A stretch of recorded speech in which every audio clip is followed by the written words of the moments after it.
Okay, let's keep making our way out of this cave. We have looted the bandit's treasures. Whole bunch of stuff that's really good still at this time in the game.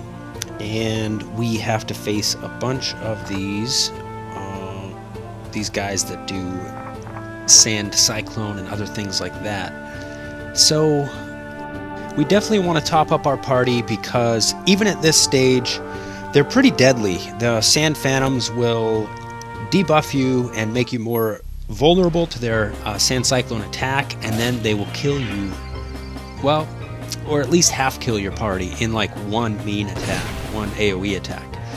So this time I had to use my marksman to paralyze the guy because I can't let him have a turn because he can start stacking up his damage, and I've been completely surprised actually at still how deadly they can be. And I've also theorized that it just seems like I didn't have this much trouble in my first run through here, and I've had actually a lot more trouble now coming back to loot the treasure. So kind of funny to me. Maybe not true at all that they respond to how high level you are, but it's possible. So anyway, we'll just throw that out there, and in the meantime, we're not going to give them a turn. That's just the way it's going to work.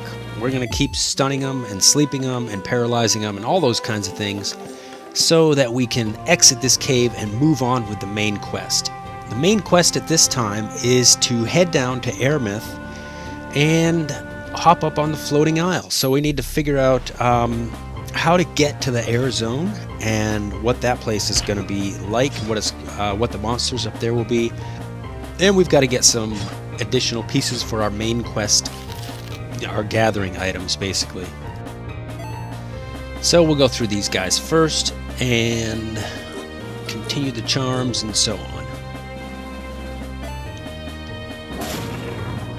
I blocked with the Templar because I didn't want to decharm him.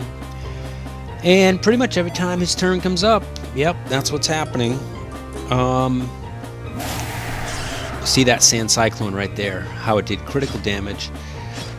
There was one replay I had just started to record again right before I started this video and just had a streak of bad luck where I actually went the wrong direction and got into a fight with a sand phantom immediately, and he got to go first and killed half my party. So can't underestimate him, and that's why I keep repeating the fact that even at this level, they're still pretty deadly. And I guess that's a good thing though, because it makes the game fun. It keeps that challenge level up there, and we'll pick up the extra experience anyway, because we're probably going to need it when we get to the next zone. Alright, finally we've escaped. Definitely throw down a save now that we've cleared that area. And of course, one more fight right before we get off of the sand. I was going to say, and we'll head to the grassy area, hop on our Zelling and make a run for it, but I'm just going to shoot off all of these high-level effects and see if we can get rid of these guys fast. These guys can spray like a needle kind of a spray at you and do quite a bit of damage as well, so they can't be underestimated. Figured I'd try the charm to take some of them out of the turn order, and good. Templar's like, don't worry guys, I've got this. I will dodge that one and counter. And the marksman should be able to finish this off with a dual shot. Nice, nice, nice. This battle was pretty much all Templar after we got the sleep going. Well, then again, the prism from the Mystic definitely dropped them down to a level where he could counter and destroy. Okay, away we go, running around the ring of the desert. And there's always this little piece at the end that you can't cross, so you have to hop off the Zelling for like 7 steps and jump back on. Okay, so I'm just kind of on autopilot in my mind, like I'm figuring we gotta head back. There's that cave. There's some really good loot at the end of that cave that has the angel guys in it. I'm figuring we gotta head back over to in this direction, and wait a second. I really should check my map and make sure I know where I'm going. I gotta hide these towns because they block vision Doggone it. It figures. I didn't need to come back down to the castle to get to the next zone. In fact, the desert is kind of on the way. So it pays to read the map after all. Okay, hop back over these rocks, and I'm just kind of trying to navigate by mini-map here. I kind of wish you had a little dot in the middle, indicate exactly where your guy is on that map, but it's not too hard to figure out. And this ring of trees, which ironically you can't run through like you can some of the other ones, seems to delineate the zones. So I think we are now on the right track. And that ring on the mini-map looks like the right place to me. Sure. Oh, well, it's close.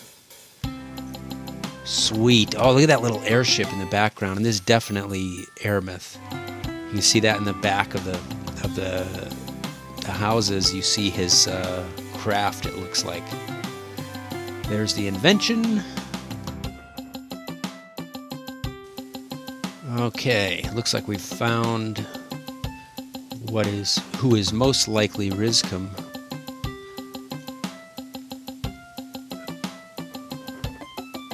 And it looks like he's a little bit scatterbrained.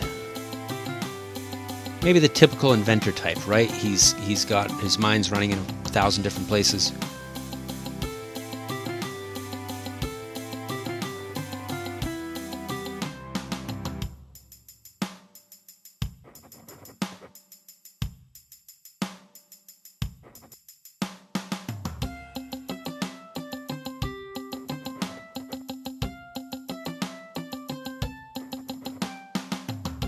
Cloudwalker, I like that name. That's a cool name.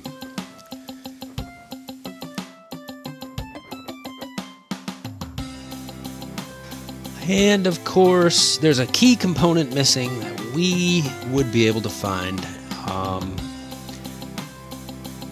And the irony is, it's right up in the place that we need this exact device to get to.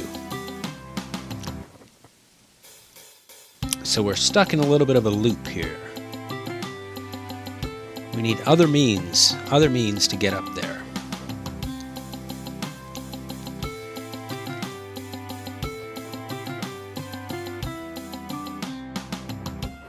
This guy definitely likes to talk a lot. Gets a little wordy here.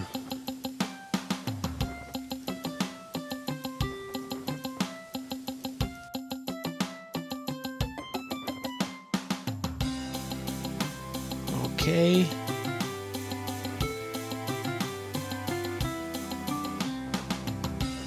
Okay, well, we've got one way of the trip figured out, and we're supposed to make up the rest as we go, and he's going to fire us up there by cannon. So that sounds pretty fun. And we're going to find his daughter, Nicolette.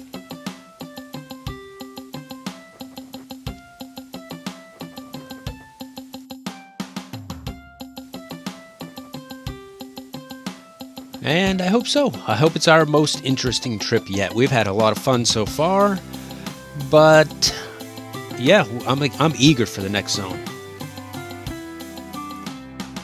And obviously, the first thing we got to do is check the shop.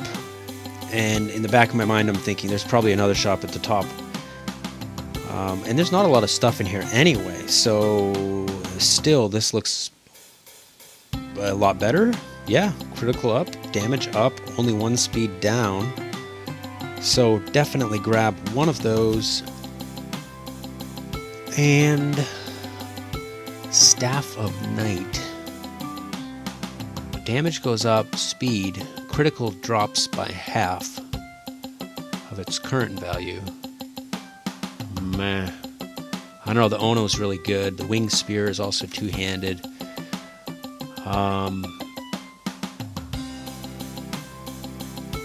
Oh, actually, yeah, I made a mistake there. I was looking at the Wing Spear, not the Staff of Night. And another shield, as opposed to the Heater Shield, and these Chausses, Chaussee, probably some French word or something like that. Counterclock, looks like slow is coming, and we're going to need immunity to it. but it's kind of expensive. It'd be 20 grand to outfit my whole party with those, and I like the rings we have at the moment. Ooh, nice. Better pick up a couple of those at least.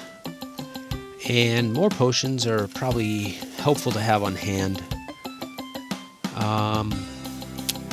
Mana pose, probably should grab some of those. And that's kind of it. The store's been slimmed down quite a bit here. That's kind of nice in one way. I don't really like that trade on him, but and block drops by quite a bit. Agility goes up, defense goes up only 1. Negligible. There, we're looking at a little bit of better situation. So probably pick up 1 pair. And the shield, I think the shield's all around better if I don't need the heater shield anymore. So pick up 1 of those as well. Bard with a shield. No, thank you. Those double whips are doing great. Okay, we'll do the old standard thing. Throw down a save now that we've bought equipment, chosen equipment. Don't want to spend time doing that again if anything should happen. And get this new stuff equipped on our guys.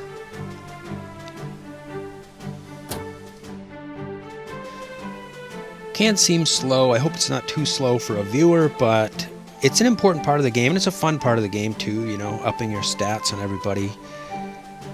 So we'll just cycle through it. Swap out the shield. That does a lot better job, I guess. Still using the Ono. Well, here's the thing though. If I want to try one of these other weapons, I guess I could test them. I'll lose all that block, but just for fun, I could probably run one of the double-handers. It's unfortunate to lose both hands, but give it a shot.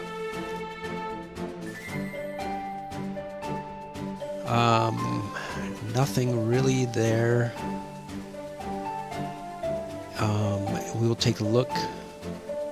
3 armor, 3 speed, nothing for her anyway, so she's all set. I got a whole bunch of Tontos. I need to go sell those off, get rid of the Thunder Rod.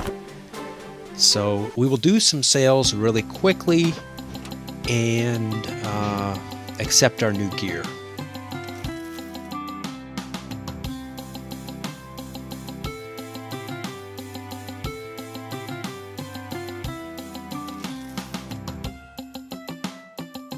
Thought there was another one of those Tontos. Where is it? It's moved in the list. Got a whole bunch of Scorpa Stings. I must have looted them from battles. So, or I think that last cave maybe gave me a couple as well. So we'll get rid of those. And it brings my money back up a bit, which is a good thing. Money, you know, it doesn't really run out of control, that's for sure. At least you don't really have to go grind though to earn a few bucks just to buy something. Oh yeah, the old flintlock. And what's the carbine doing? I must have forgot to equip it. Could probably get rid of that flame stuff, the laminar mail.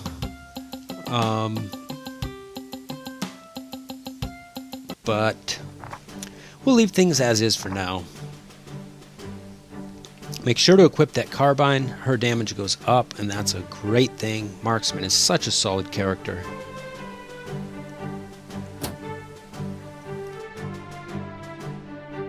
Okay, and we are pretty much geared up and ready to roll for the air zone. We're going to head up in the sky and lay down some damage.